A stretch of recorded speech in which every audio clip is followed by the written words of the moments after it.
Okay, this is Frederick M. Rabindra. Mr. Rabindra was the very first principal, later became superintendent. In the beginning, he was just the principal. There was no superintendent. It was the Board of Ed and Principal Rabindra. And there's so many wonderful things written about him and the work that he put into getting everything done. He and Walton worked side by side as well as Dr. Schneider. So he was not just, but he was a teacher starting out. And the work that they put in, remember, you're seeing the referendum straight through to the opening of the building. But imagine what a massive undertaking it is to say, we have to build a curriculum. We have to hire teachers. We have to hire custodians. We have to make sure that the building is stocked with books and supplies. We have to make sure that we have everything ready for day one. And they did it. And it was an incredible amount of work. It was nights, it was weekends. And, we have, thanks to Clifford Swisher, he had asked Dr. Schneider back in the 1980s, I believe, to document a lot of the memoirs. And at that time, he was probably one of the only ones that would have remembered a lot of the details. So we're so fortunate that he had that and he gave over his memoirs, as well as what we had left from Walton and what we had originally that Cliff had collected himself as someone who was just the most rah-rah Passaic Valley person that you can imagine. So they went about this, it was such an ambitious plan of doing this. And Rabindra was a force to be reckoned with. I mean, he was the first principal, then became the first superintendent, but he was recognized years later. He rose up through the ranks and he later became the state of New Jersey Commissioner on Education. And so he was a bigwig within not only starting out in this district, but he really was a force to be reckoned with in terms of education and was very well loved by the students, according to Mr. Swisher, who remembers him personally. Next slide. There's another picture of him, cool looking guy. Next slide. Okay, here is Doc Schneider. Now this picture is not him early on. I figured we would maybe get a more representative picture of him, and his history in this school started, with him starting and really working very hard on the curriculum. So he was building curriculum, helping with classes, helping again as a member of the team to try to build this school. And he was very much involved with the students as well. And, there are these legends that we really, stand on their shoulders, and it's Walton, it's Rabindra, and Schneider is another integral part of that. And his legacy lasts on. And coincidentally, just another, weird, fact, he also lived on Lincoln Avenue in Little Falls. So that's the third Lincoln Avenue. I believe Skip Lane, Myra Lane, who was a president of the Little Falls Historical Board, wrote about the educators and administrators that lived on Lincoln Avenue. There were others as well, but those were the three notable. Okay, next slide. Okay, this is him later on in his life. He, I believe he was 90 when he passed away, and this is a picture of him from he used to show up at reunions. So he would show up and surprise people at various reunions, and I'm really not sure which one this is. I would guess it's from a class of 42 reunion because it was found in Clifford Swisher's files, but great guy, and it really amazing what he did to build this school. Okay, next slide. All right, now here we are back to Walton. So after the school was erected, and you've seen the pictures, after the school was built, there was a real force to try to name the school after Walton. They really didn't want to name it Passaic Valley High School. They really wanted to name it the C.E. Walton Regional High School. But given what a modest man he was not going to have that. So that was 1940. years later, they wanted a monument to be built, and that monument was built using brownstone, which is a native stone to Little Falls. And the monument that still stands today was there, and it was given as a gift by the class of 1950. And it's something that is very special, commemorating a very special man. Next slide.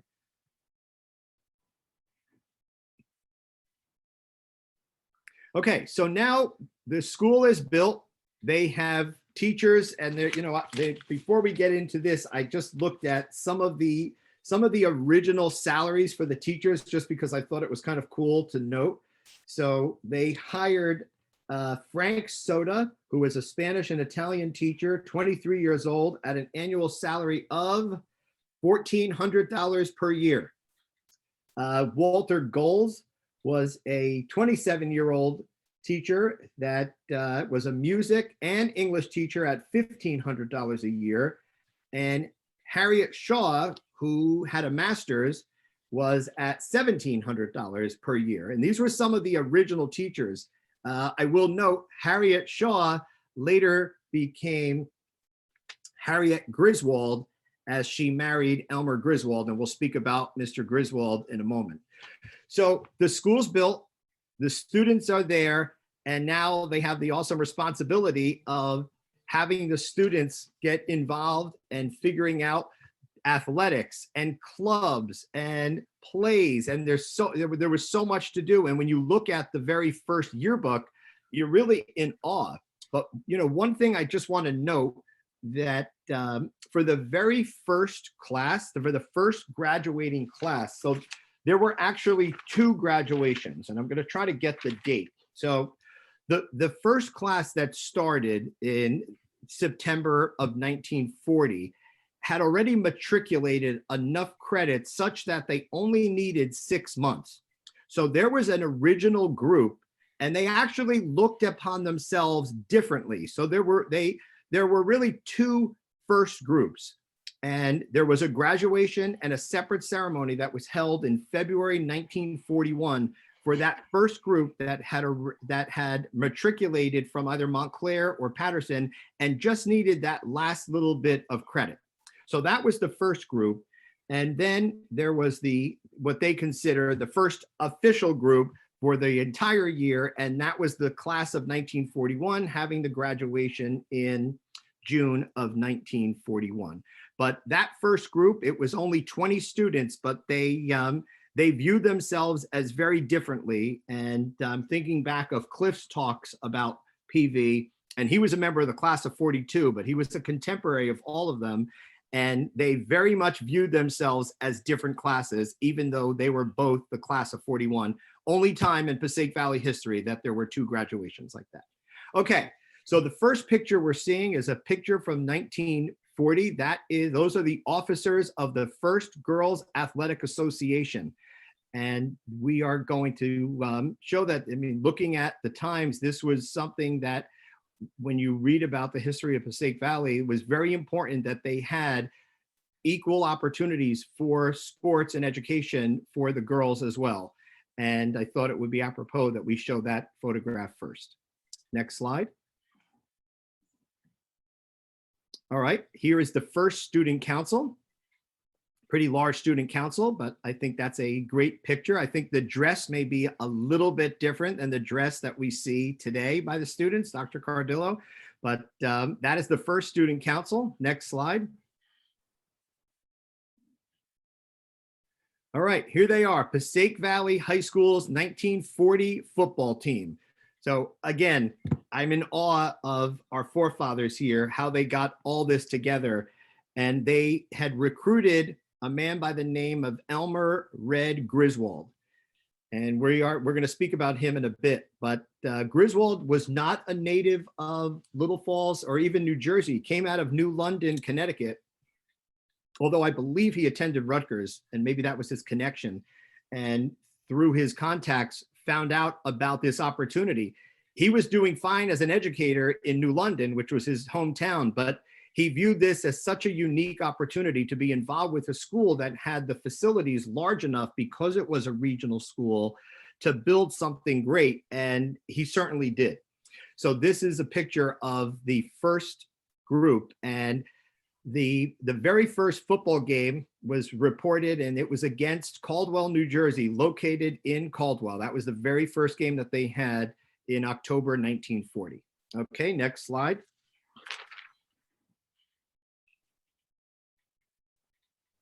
Okay, this is the very first baseball team. And there they are standing on the original steps. Another great picture. See Griswold in the background wearing his tie. Okay, next slide.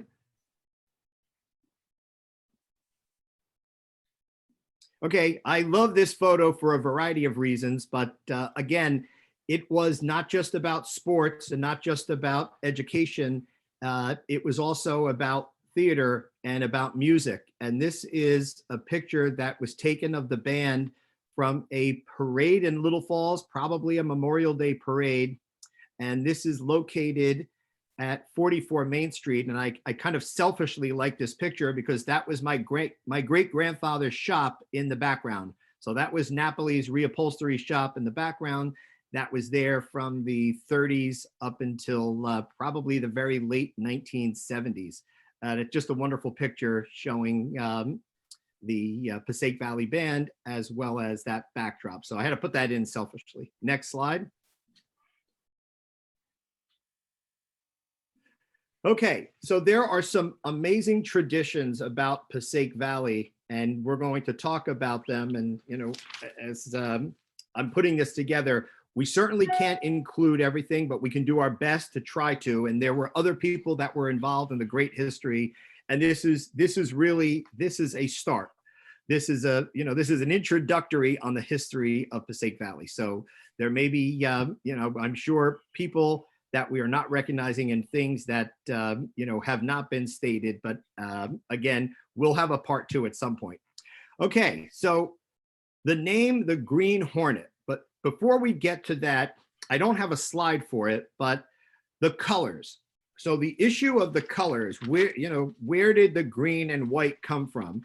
And the administration tried very hard to involve the students in some of these decisions about the different clubs to have, their mascot, as well as their colors. So what do? In a democracy, they put up the colors to a vote. And somewhere I wrote down what they were, and it was very close. So let's put it this way. Maroon and gold were almost our colors, lost by only 2 votes. So we would have been the mighty maroon and gold. I don't know. I can't see it. It doesn't make sense to me, but luckily green and white won out. And that's how the colors, they polled all the students. They voted on it shortly after the introduction of the school, maybe on the first day for all, I'm not sure when it was, but that was the vote. And that's how green and white came about. Okay, so now as for the mascot, the same thing happened. They asked the students what they wanted for their mascot, whether it was the Tigers or what else they had. We didn't have a lot of detail as to what the other options were. I'm sure if we searched hard enough, we might be able to find it. But the Green Hornet was a radio program that was on the radio back in the 30s and 40s. And it was something that was very popular among young people. So when people think, because of our current logo of the Hornet, the bee, that's where it came from, that's not where it came from. It came from the radio, and it would probably be no different than today, children being interested in what's modern today, video games and things of that nature, and seeing things on the internet or on TikTok. But back then they had the radio, and most people didn't have a television set at that time. So the Green Hornet won out, and that's how they became known as the Passaic Valley Hornets. All right, next slide. So this is actually the original artwork that we obtained from the school. Dr. Cardillo lent this to us, and she had that in their archives. And here's the original Hornet. That is a scan of the original black and white drawing. And I'm sorry that I don't have the name of who did it, but he was a 1950 or 51 graduate of Passaic Valley, and I apologize for not recognizing him and having his name. But You know, John, I don't mean to interrupt you. I can't get to my video because it's blocked, but I believe he's still alive. Okay, I so think that happened. We know that because when before Cliff died, we had a discussion with him, and I believe this fellow who did this is still alive. yeah. Hey, Sylvester, can you zoom in on the signature on the bottom?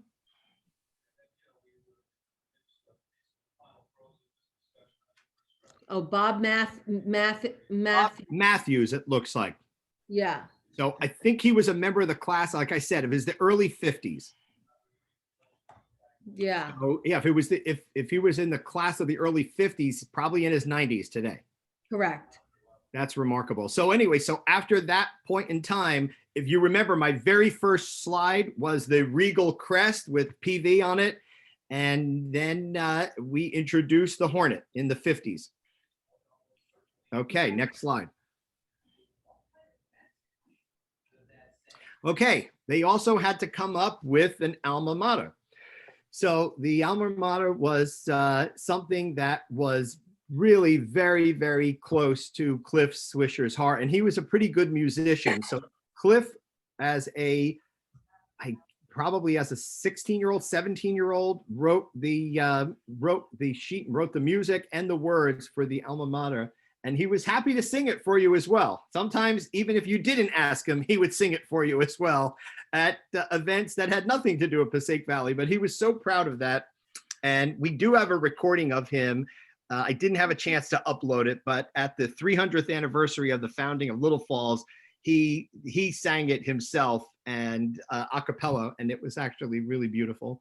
So that is, and his family donated his original hand. So this is a copy.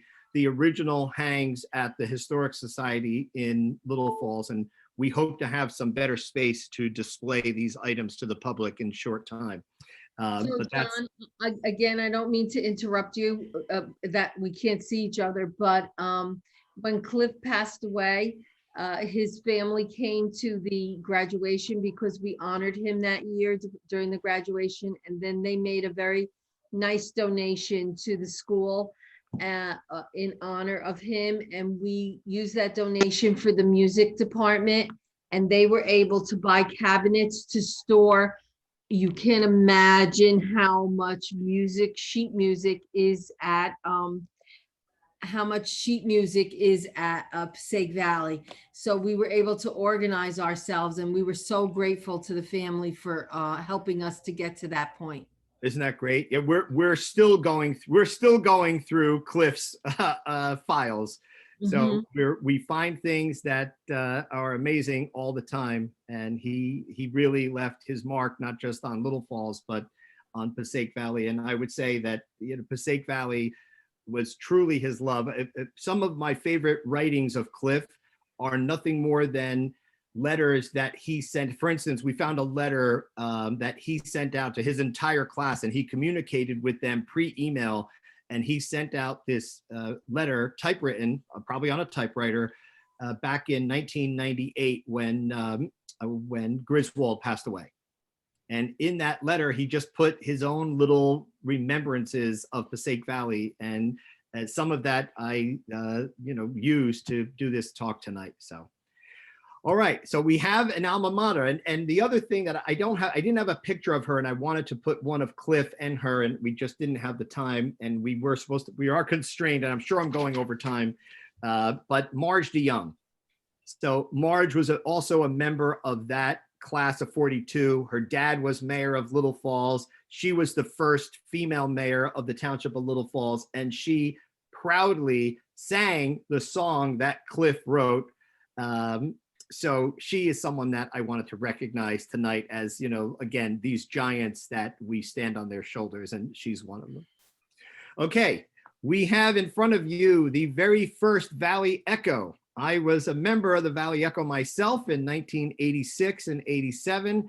And it's great that, we have this, because that's another tremendous resource for us as to what was going on with, from the kids' perspective throughout the entire history of Passaic Valley. To my knowledge, Dr. Cardillo, correct me if I'm wrong, I don't think it ever ceased. I think it's been continuous throughout the entire 80 years. Throughout the entire 80 years. In 2016, it became an electronic newspaper, and it's a continued, there's still a journalism class that puts it out. Cornelius Van Ness is the teacher that monitors that class, and the students report in real time. So they're assigned stories, and instead of having issues, every couple of weeks they put up new stories, and it's banked on our website, so people can go back and see the archives. It's beautiful. Oh, that's great. And as I'm reading this here, I didn't even notice they're making the announcement that saying, as most of you know by now, the official school colors of Passaic Valley High School are green and white. So there it is, October 11th, 1940. All right, next slide. Okay, I spoke about this a little bit. This was the senior play from 1956, and it's not highlighted for any particular reason other than it just shows at a point in time this play, which was another successful play, and again just such balance between education, sports, arts, having the ability to have these senior plays and to put them on is just incredible. And it's something that's lasted, again, all of these years. And this was one from 1956. All right, next slide. Oh, this was a big deal. So you're looking at this. This was the 17th annual Valley Varieties. And these were just, this seemed to be really a lot of fun. And these were, like variety shows. I mean, look at the costumes. This is, again, we're going to talk about Girl Show in a little bit. This was something that everyone was involved in, the Valley Varieties, boys, girls, the teachers got involved, and there was a lot of humor that went along with it, and an ability to showcase a lot of unique talents for the students. And I don't know when that ended, when the Varieties ended. It seems like it went well into the 60s. So I'm going to guess that it was sometime in the 1970s.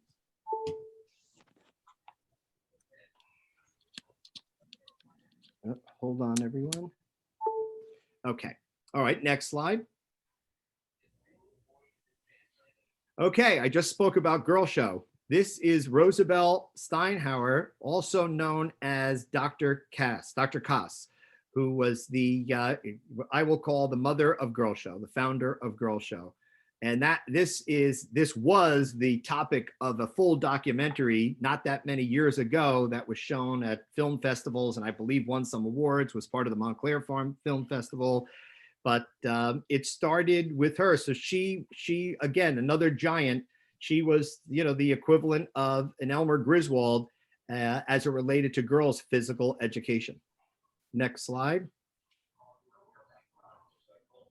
All right, this is Girl Show from sometime in, it looks like 1965. My mom was a member of Green Dance in 1964. This is a 65 photo, but it's, again, remarkable, this tradition that lasted. Now, there was a period in the history, and I think it was when I first started high school, that Girl Show had just gotten a little bit out of control, and they had ceased it, I want to say maybe in 85 or something like that. But by the time I had graduated, it was back, I think, shortly thereafter. But this could be an entire night of discussing this, and there are others far more qualified than I am to discuss the history of this. And such something that is so unique to our school. And how could we talk about the history of Passaic Valley without talking about Girl Show over the many years?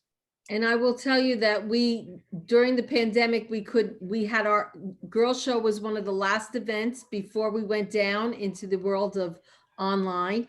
And this year we're putting out on June 15th, hopefully, a Girl Show senior showcase on Vimeo and YouTube, so that we can mark the fact that our seniors had closure Only seniors were participating, so it's about a half-hour show online. It'll be the first time we've ever done it, but we didn't want girls show to pass without having it. Wow. Oh, that's great. That's terrific. All right, next slide.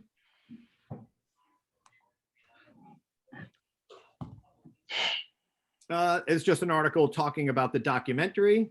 All right, next slide.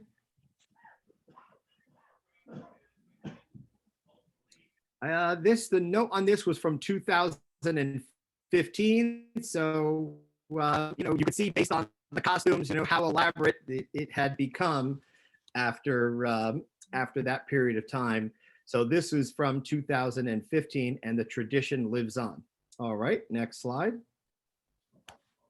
Okay, we spoke about him, the man, the myth, the legend. Again, here's another legend, Elmer Red Griswold. And the stories about Griswold, obviously, he has a gymnasium named after him, with good reason. There is a picture of him. This is probably sometime in the 60s, I would say. This picture, and what he did, and it was across the board, whether it's baseball, basketball, football, just someone that was looked up to by the students. Not an easy coach, although from those that recollect, easier than Coach Gertie. So those who remember him will have a chuckle on that one. All right, next.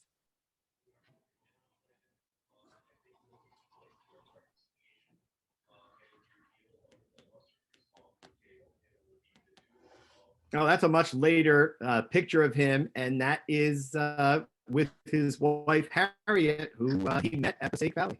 Harriet Shaw, later became Harriet Griswold. All right, next slide.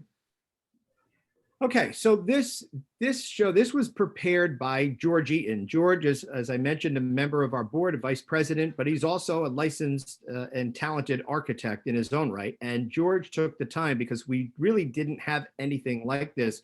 George prepared this graphically to show not only the years of the various additions, there being 3 main additions that were done. There had been renovations at various points, but these were all additions.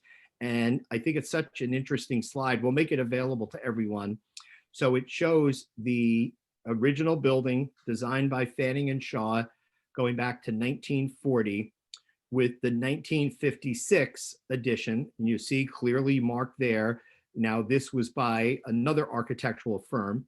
And then in 1960, as the population is really growing in all 3 towns, the need for the additional space, and you see that marked with the very last addition being done in this now more postmodern by Falk and Cowan, the architects, and I believe those are the same architects that designed that bank building that I showed you in Totowa, that designed the Little Falls Library, that designed the West Patterson Town Hall.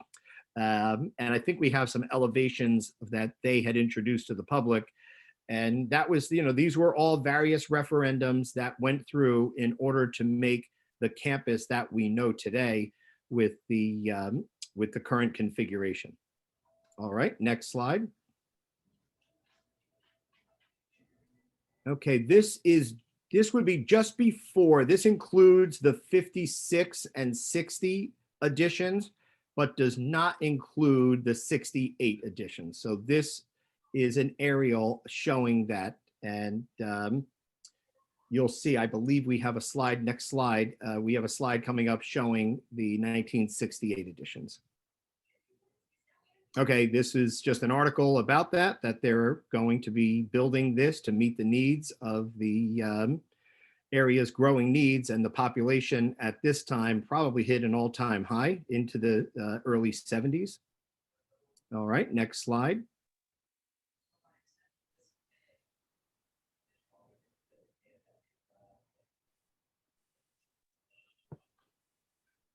Okay, there is the gymnasium wing. So not identical to what was done, but you get the idea. That's basically how it was designed, the proposed wing. And this is from 1968. And then we'll take a look at the other side. Next slide.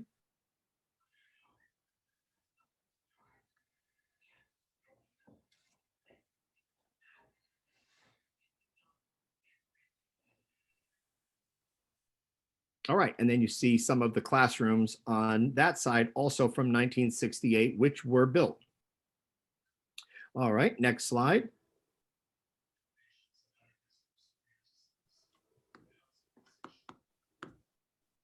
Okay, that's the original. This one is the original gym.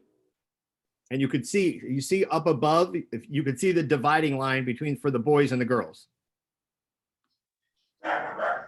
All right, the dog agrees. Next slide.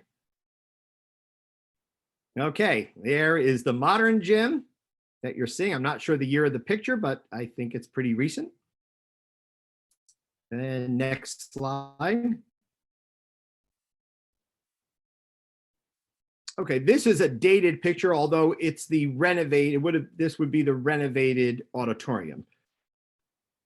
So I'm not sure the date of the picture, but probably sometime in the 80s, I would imagine. All right, and I think we're maybe coming to the last slide. And that's just a current day aerial, maybe from the Passaic Valley website. And we have a couple of really nice pictures, current pictures over there. And you could see the area of the original two towers that were there. And I'd love to see those rebuilt at some point. And and we end on this with the future. And I do believe, as someone who is one of the biggest supporters of this high school, believe that the best is yet to come for this high school. And thank everyone, all of the people, both in the past and people like our current Board of Education and our current superintendent and our current principal. And we thank them for taking us to the next step. And now, we do our part and we let the next generation take over. And I do believe the best is yet to come. So with that said, happy anniversary, Passaic Valley, and we wish you all the best. Okay, so I would just like to share that, to let everybody know that come July, we will have a new superintendent at Passaic Valley. I'll be retiring. My time at Passaic Valley is something that I will treasure. I worked very hard to try to stand on the backs of these wonderful giants that put this beautiful school together. Our curriculums have been upgraded and updated to the extent that we have state-of-the-art programs at PV. Our valedictorian ended up landing as a student of Little Falls Public Schools, then PV, and ended up in going to Walton. Our top 10 students, many of them, at least 4 or 5 of them, are going to Ivy League schools. We have a group of students who are patient care technicians, because we have a program partnership with William Patterson. So they all became phlebotomists this year, and they're going to go to work for Hackensack Meridian, and Hackensack Meridian is going to pay their college tuition. So yes, such wonderful things are happening at PV. I feel like I'm leaving the school at a time where we are ready, as John talks about, to take the next leap. Our foundation is strong, and on Friday we celebrate our 80th in the front in the front of the building with a time capsule that'll be opened in 20 years. You will see on Tap Into and on our website a conversation with the 3 mayors currently who are Hornets. A great conversation about how these 3 towns are evolving and the commitment of the councils to the schools. So again, John, George, everybody here who helped put this together, the Little Falls Historical Society, I hope that we can edit this so that it becomes part of our archives and your archives. And I do believe that there is a volume 2 here somewhere. We can really do something nice to move that. Yeah, this was really focused on the early years. There's lots more to talk about. And as I said, if we left anyone out, and I know we left because we just focused on, what we could given the limited time, but there were lots of people that make up this story. And just given the time constraints, we couldn't simply go through every single one of them. But there were lots that have played a very big role here throughout every single year.